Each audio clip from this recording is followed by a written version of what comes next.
الحمد لله الحمد لله وكفى وسلام على عباده الذين اصطفى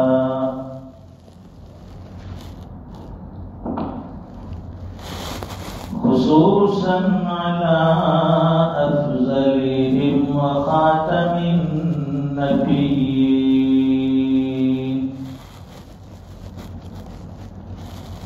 محمد الأمين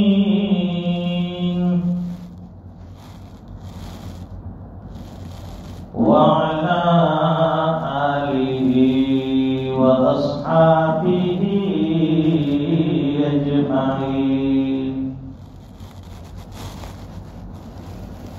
أما بعد فأعوذ بالله من الشيطان الرجيم. بسم الله الرحمن الرحيم. إنما المؤمنون إخوة فأصلحوا بين أخويكم واتقوا الله لعلكم ترحمون. وقال الله تبارك وتعالى في مقام آخر: يا أيها الناس إنا خلقناكم من ذكر وأنثى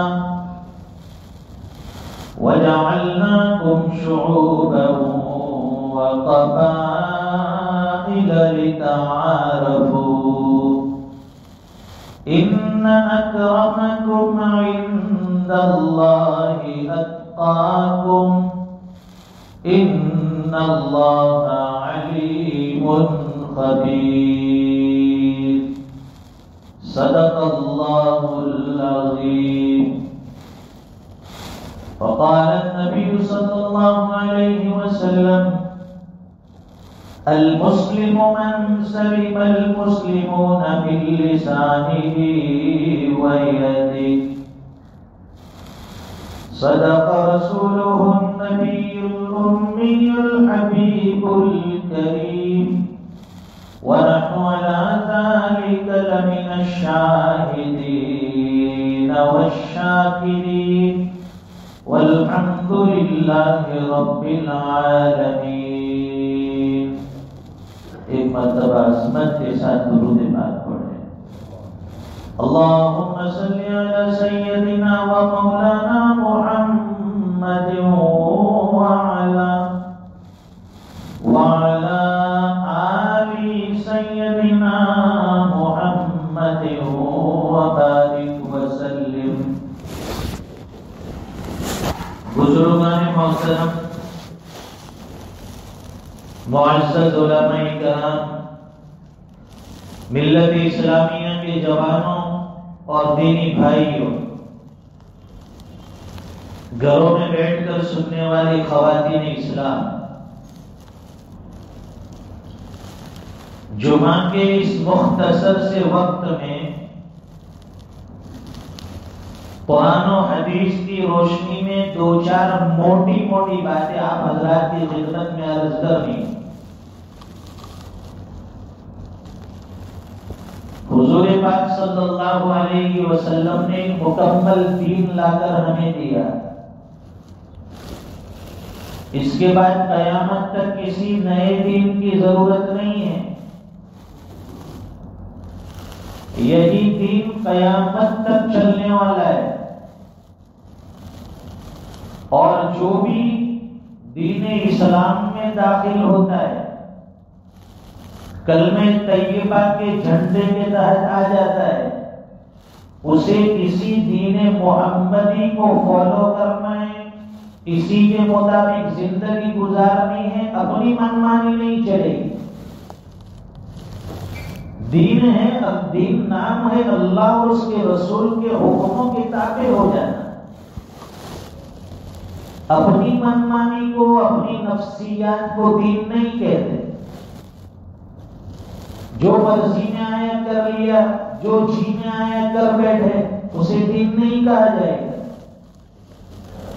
آپ نے دیکھا ہوگا معاشرے کے بگاڑ کو، لوگ وہی پرانے رسم و رواج، وہی پرانے طور و طریقے اختیار کیے ہوئے ہیں، اور یہ چیزیں ماں بہنوں میں زیادہ ہوتی ہیں. رسم و رواج، طور و طریقے، یہ کیا تو یوں ہو جائے گا، یوں کیا تو یوں ہو جائے گا، کچھ نہیں ہوگا. یہ سب دماغی خیالات ہیں، یہ وہم ہیں، یہ ساری جاہلیت کی چیزیں ہیں، رسم و رواج، طور و طریقے. اسلام تو بالکل پاکیزہ مذہب ہے، اور اس کی ہر چیز میں پاکیزگی ہے، ستھرائی ہے. حضور پاک صلی اللہ علیہ وسلم نے اس حدیث شریف میں ایک مسلمان کی پہچان بتائی جو آج معاشرے میں سب سے زیادہ ضروری ہے، جس کی معاشرے کو ضرورت ہے، ہمارے سماج کو ضرورت ہے، ہماری برادری کو ضرورت ہے. حضور پاک صلی اللہ علیہ وسلم فرماتے ہیں المسلم من سلم المسلمون من لسانه ويده. اللہ کے رسول فرماتے ہیں کہ سچا پکا اور قابل ایمان والا مومن کون ہے، مسلمان کون ہے، پہچان بتائیے. المسلم، مسلمان کون ہے؟ تو فرمایا مسلمان وہ ہے من سلم المسلمون من لسانه ويده، کہ اس کی زبان سے، اس کے ہاتھ سے دوسرے مسلمان محفوظ ہو، وہ مسلمان. ہماری زبان سے اگر دوسرے مسلمان محفوظ ہے تو ہم مسلمان، ہمارے ہاتھ سے دوسرے مسلمان محفوظ ہے، ہم مسلمان. حدیث کی تشریح کرتے ہوئے اللہ والے نے بڑی اچھی بات کہی. ہم اپنے آپ کو مسلمان کہتے ہیں اور دعویٰ کرتے ہیں، فخر بھی کرتے ہیں، بڑی اچھی چیز ہے مسلمان ہونا، لیکن حقیقت میں ہم مسلمان ہیں یا نہیں؟ اپنے گہرے بات میں جھانکیں، اپنے اندر غور کریں کہ میں مسلمان کہنے کا لائق مستحق ہوں یا نہیں. اس لیے اللہ والے فرماتے ہیں اے بھائی اگر تو مسلمان ہے تو تیرا 100% مسلمان ہونا ضروری ہے. سر کے بالوں سے لے کر پیر کے ناخن تک 100% مسلمان ہوگا تو مسلمان کہلائے گا، صرف نام کا مسلمان نہیں. فرمایا کہ اگر ہماری آنکھیں مسلمان ہیں، یہ آنکھیں مسلمان ہیں، تو آج کے بعد یہ کسی غیر محرم کی طرف نہیں اٹھے گی، کسی اجنبی عورت کی طرف نہیں اٹھے گی، کسی اجنبی مرد کی طرف نہیں اٹھے گی. آنکھوں کا پاک ہونا ضروری. اگر ہماری زبان مسلمان ہے تو پھر آج کے بعد ہماری زبان سے کسی کی غیبت نہیں ہوگی، کسی کی برائی نہیں ہوگی، کسی کی بیک بائٹنگ نہیں ہوگی، کسی کی پیٹھ پیچھے ہم برا نہیں کہیں گے. تو ہماری زبان مسلمان. کیا ہمارے یہ ہاتھ مسلمان ہیں؟ اگر یہ ہاتھ مسلمان ہیں تو آج کے بعد یہ ہاتھ کسی غیر محرم کی طرف نہیں بڑھیں گے، کسی کی طرف ناجائز طور پر نہیں اٹھیں گے، لڑائی جھگڑا نہیں ہوگا. کیا ہمارے یہ پیر مسلمان ہیں؟ اگر یہ پیر مسلمان ہیں تو یہ چل کر کسی گناہ کے کام کی طرف نہیں جائیں گے. کیا یہ ہمارا دل مسلمان ہے؟ اگر دل مسلمان ہے تو آج کے بعد یہ کبھی گناہوں کے منصوبے نہیں بنائے گا. 100% مسلمان بن جاؤ، آدھا تیتر آدھا بٹیر کام نہیں چلے گا. باتیں بڑی بڑی ہیں، ہماری دعوے بڑے بڑے ہیں، لیکن اعمال کے اعتبار سے تو دیکھو تو بالکل کوڑے ہیں، خالی ہے. صحابہ کرام نے اپنے آپ کو حقیقی مسلمان بنا کے بتایا، پیش کیا معاشرے کے سامنے، دنیا کے سامنے۔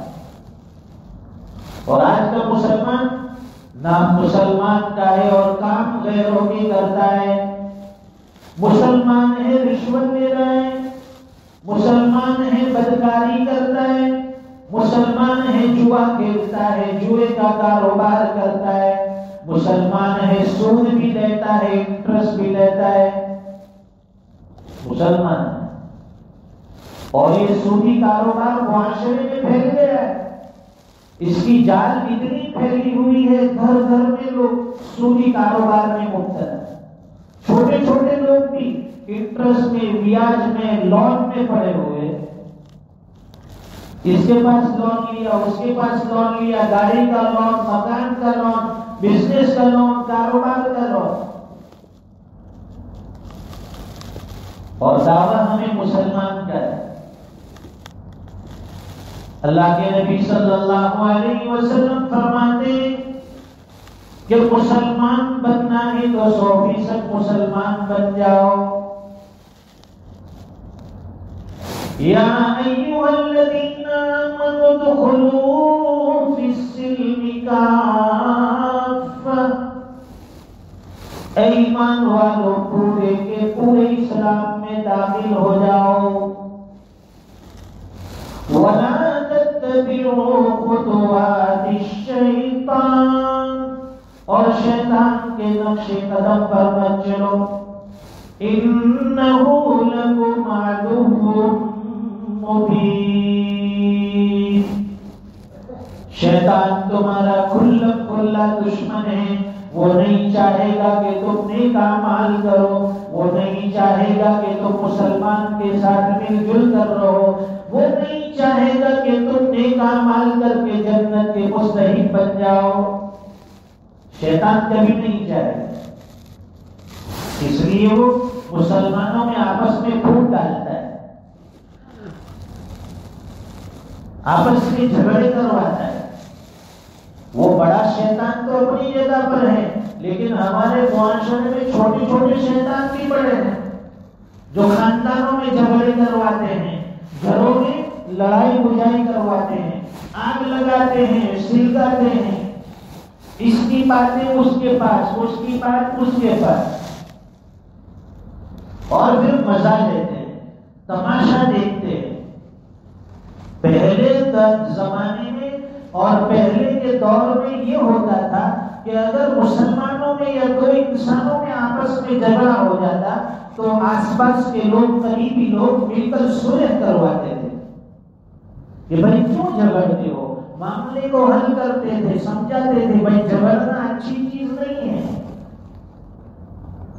جھگڑا مت کیجیے، الجھیے مت، دین بھی خراب ہوگا، اسلام خراب ہوگا اور تمہاری چھاپ بھی خراب پڑے گی۔ اور آج کے دور میں جہاں جھگڑا ہوتا ہے، 2 آدمی جھگڑتے ہیں اور 20 آدمی دیکھتے ہیں، اور ظلم تو یہ ہو گیا، حد تو یہ ہو گئی کہ جہاں جھگڑا ہوتا ہے 2 آدمیوں میں اور دوسرے 5 آدمی موبائل سے ریکارڈنگ کرتے ہیں، ویڈیوگرافی سوشل میڈیا پر پوری دنیا میں پھیلاتے ہیں کہ آج کھروڑ گاؤں میں فلاں جگہ کے اوپر جھگڑا ہوا، فلاں صاحب کے اندر جھگڑا ہوا، اور اس کو ملک میں کہاں کہاں، انگلینڈ، کینیڈا، افریقہ، سب لوگ وہاں دیکھ کر پریشان ہیں، بھائی گاؤں میں کیا ہوا، کیا ہوا؟ کیا یہ مسلمانوں کی ایسی تعلیم ہے؟ اسلام کی یہ تعلیمات ہیں؟ کیا ہمارے اخلاق ایسے ہیں؟ ہمارے نبی نے ہمیں یہ اخلاق دے کر دنیا میں بھیجا کہ 2 مسلمانوں میں جھگڑے کراؤ، اور صلح تو نہیں کراتے، آپس میں جھگڑے، اس کو پھر جا کر سائٹ پر کہیں گے کہ ہارو تھی نا تربارہ کو بولتے ہو کریں، پھر اس کو لے جا کر الگ سمجھائیں گے کہ اس سے پہلے بھی تو نے تیرے اس کے بارے میں ایسا بولا، اس نے ایسا بولا، لگائی بجھائی، آگ بھڑکانا، چنگاری لگانا، یہ معاشرے میں ہمارے مسلمانوں کا کام ہو گیا۔ قرآن کریم کہتا ہے انما المؤمنون اخوہ، کہ دنیا میں جہاں بھی کہیں ایمان والے رہتے ہو وہ آپس میں بھائی بھائی ہیں. ایمان کا رشتہ اتنا مضبوط ہے کہ اس سے مضبوط کوئی رشتہ نہیں ہو سکتا. ایمان کا رشتہ اللہ نے وہ نسبت دی انما المؤمنون اخوہ کہ تمام مومن آپس میں بھائی بھائی ہیں. بھائی بھائی ہو گئے. فَأَصْلِحُوا بَيْنَ أَخَوَيْكُمْ وَاتَّقُوا اللَّهَ لَعَلَّكُمْ تُرْحَمُونَ. اپنے بھائیوں میں آپس میں مصالحت کراؤ, کمپرومائز کرواؤ, آپس میں جوڑ پیدا کرو, اختلاف سے بچو, جھگڑوں سے بچو. معاشرے کا بگاڑ جو ہے آپسی جھگڑوں کی وجہ سے. زمانے جاہلیت میں لڑائی 50-100 سال تک چلتی تھی. اگر کسی کے جانور نے دوسرے کے جانور سے پہلے پانی پی لیا جھگڑے شروع ہو گئے, اور وہ اپنے بیٹے کو مرتے وقت وصیت کرتا تھا کہ تجھے معلوم ہے کہ فلاں خاندان کے ساتھ ہمارا جھگڑا ہے, اس کے ساتھ ہماری جنگ ہے اور یہ جنگ پوری نہیں ہونی چاہیے, میں مر رہا ہوں لیکن یہ سلسلہ تو جاری رکھے گا. سال ہر سال تک جھگڑے, خاندانی اختلافات, خاندانی جھگڑے, جس نے آج ہمارے معاشرے کو کھوکھلا کر دیا. آپسی لڑائی جھگڑے یہ ہمارے یہاں پر زیادہ دیکھنے کو ملتا ہے. بیرون ملک میں ہم نے دیکھا وہاں یہ چیز نہیں ہوتی. سب لوگ ہم یہاں جو مل جل کر رہتے ہیں اس کا نتیجہ یہ ہے کہ معاشرے میں بگاڑ میں آپس میں حسد, آپس میں کینہ, چوراہے پر بیٹھیں گے, نکڑ پر بیٹھیں گے, گھر کی عورتیں ادھر ادھر اڑوس پڑوس میں جائے گی, بھائی آج کیا ہوا کروڑ گاؤں میں, فلاں کے وہاں ایسا ہوا, فلاں کا لڑکا بھاگ گیا, فلاں کی لڑکی بھاگ گئی, فلاں کے گھر میں جھگڑا ہو گیا. یہ ساری چیزیں, یہ ساری خرافات. بیرون ملک میں یہ چیز کم ہے. کیوں؟ اس لیے کہ آپ جہاں رہتے ہیں آپ کے پڑوس میں نہ جانے کون رہتا ہے. کوئی عراقی ہے, کوئی افغانی ہے, کوئی انگریزی ہے, جس کا آپ کے ساتھ کوئی تعلق نہیں. سب لوگ صبح اٹھتے ہیں اپنے کام کاج میں, شام کو آئے, کھانا کھایا, سو گئے. کوئی پہچانتا نہیں. سال سال تک آپس میں اپنے پڑوسی سے ملاقات نہیں ہوتی, ایک سال تک. تو پھر وہاں جھگڑے بھی نہیں ہوگی, وہاں عورتوں میں آپس میں بات چیت بھی نہیں ہوگی. کہتے ہیں بڑے بوڑھے کی یہ فرصت یہ لوگوں کا کام ہے. ہم لوگ فرصت یہ ہے, کام کرتا ہے کوئی نہیں. پروار کے بالکل پروار جیسا کوئی کام کرتا ہے. جو آدمی بالکل فارغ ہوتا ہے, فرصتیہ ہوتا ہے, پھر وہ چوراہے پہ بیٹھے گا, لوگوں کی برائی کرے گا, لوگوں کی غیبت کرے گا.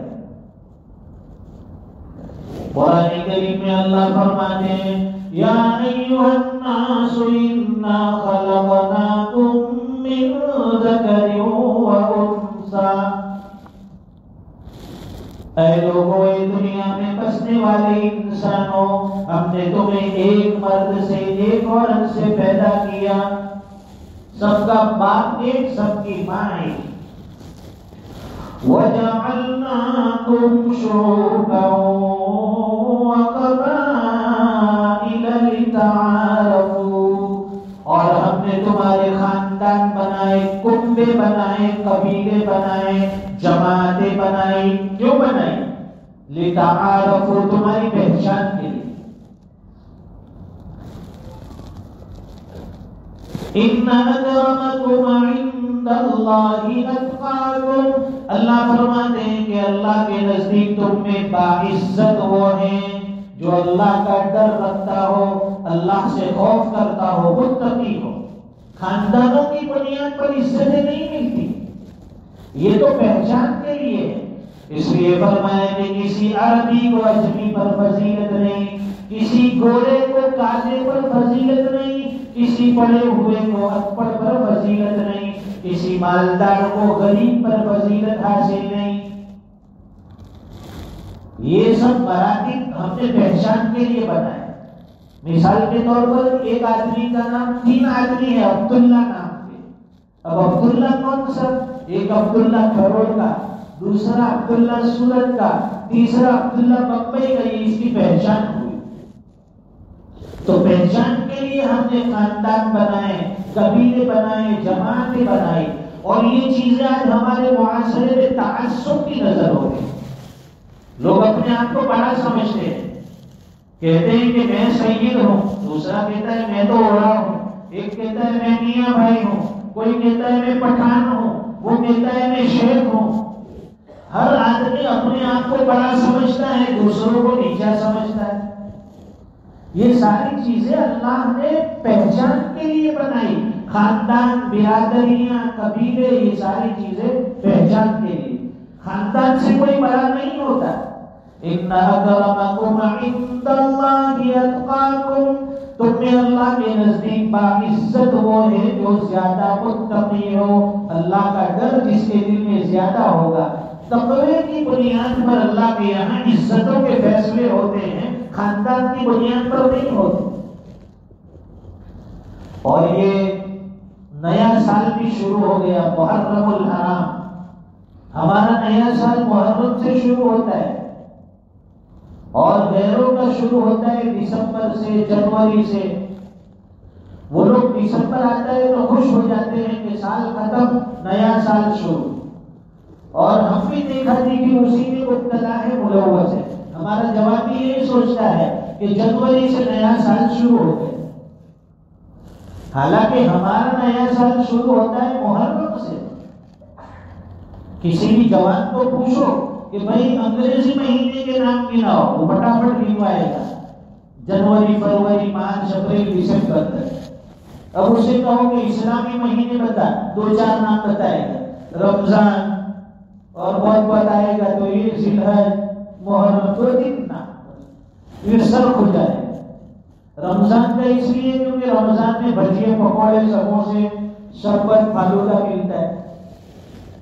محرم میں محرم امام حسین رضی اللہ تعالیٰ عنہ کی یادگار قربانی ہے، میدان کربلا میں اپنی گردن کٹوا دی حق کے خاطر۔ آپ لوگوں نے کیا کیا؟ امام حسین کے نام پر جھومتے ہیں، سبیل لگاتے ہیں، شربت پیتے ہیں، پلاتے ہیں، کھچڑا بناتے ہیں، سارے کام کرتے ہیں، لیکن امام حسین کی طرح زندگی تو گزارو۔ میدان کربلا میں جان کے لالے پڑ رہے ہیں، اس کے باوجود ایک نماز قضا نہیں ہوئی۔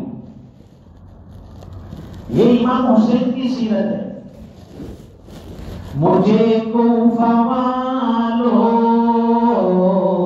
مسافر نہ سمجھو، میں آیا نہیں ہوں، بلایا گیا ہوں، ایک مہمان بنا کر ستایا گیا ہوں، میں رویا نہیں ہوں، رلایا گیا ہوں۔ دھوکے سے بلا کر مارا، خیمہ جلایا، ساما بھی لوٹا، گنجا بھی ٹوٹا، گلستان بھی چھوٹا، بہشت بری میں مکہ بن رہا ہے، میں اجڑا نہیں ہوں، بسایا گیا ہوں۔ امام حسین رضی اللہ تعالیٰ عنہ میدان کربلا میں پیاسے شہید ہوئے تھے، اور ہم ان کے نام پر شربت اور کھچڑا لے رہے ہیں۔ خدا جانے کیسی ہے یہ میزبانی، 72 پیاسوں کا ہے بند پانی، مقدر میں ہے جام کوثر کا پینا، میں پیاسا نہیں ہوں، پلایا گیا ہوں۔ جھکا تھا جو سر بارگاہ خدا میں، وہی سر قلم ہو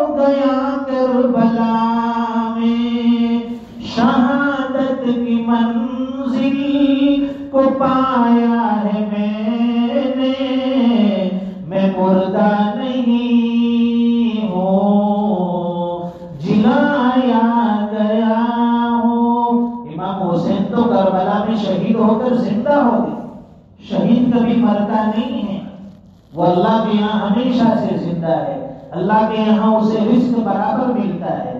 یہ محرم کا مہینہ، اس میں اگر اور کچھ نہ ہو سکے تو کم از کم عاشورہ کے دن روزہ رکھ لے۔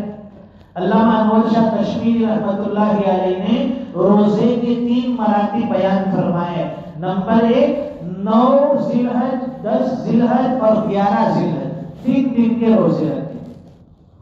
دوسرا درجہ بتایا کہ 9 یا 10 یا 10 یا 11 یہ روزے رکھے، اور آخری درجہ بتایا کہ اگر یہ نہ ہو سکے تو 10 محرم کا روزہ رکھے، لیکن فقہاء نے اس کو مکروہ تنزیہی لکھا ہے، اس لیے ایک روزہ ساتھ میں ملا لے، 9-10 رکھے یا 10-11 رکھے۔ اس کی فضیلت یہ ہے کہ اللہ تعالیٰ 1 سال کے گناہ ہمارے معاف کر دیتے ہیں، مغفرت فرما دیتے ہیں۔ اللہ تعالیٰ ہمیں کہیں سنی باتوں پر عمل کی توفیق عطا فرمائے۔ ہمارے قاری یعقوب بیاض صاحب جو ہمارے دوست ہیں، اکثر رمضان میں انگلینڈ میں ملاقات ہوتی ہے ان سے، تو یہاں تشریف لائے تھے، ملاقات کی غرض سے مجھے بھی آنا تھا۔ ہمارے امام صاحب حضرت مولانا عارف صاحب، ان کی بھی خواہش تھی کہ جب یہاں آنا ہی ہے تو جمعہ کے اندر دین کی نسبت سے کچھ بیان ہو جائے، کچھ باتیں ہو جائے۔ آپ حضرات کی آج ملاقات ہو گئی، اللہ تعالیٰ کہیں سنی باتوں پر عمل کی توفیق عطا فرمائے، جب تک زندہ رکھے، ایمان پر اسلام پر زندہ رکھے، وقت آخر و اللہ تعالیٰ کل میں ایمان والی موت نصیب فرمائے۔ وآخر دعوانا الحمدللہ رب العالمین۔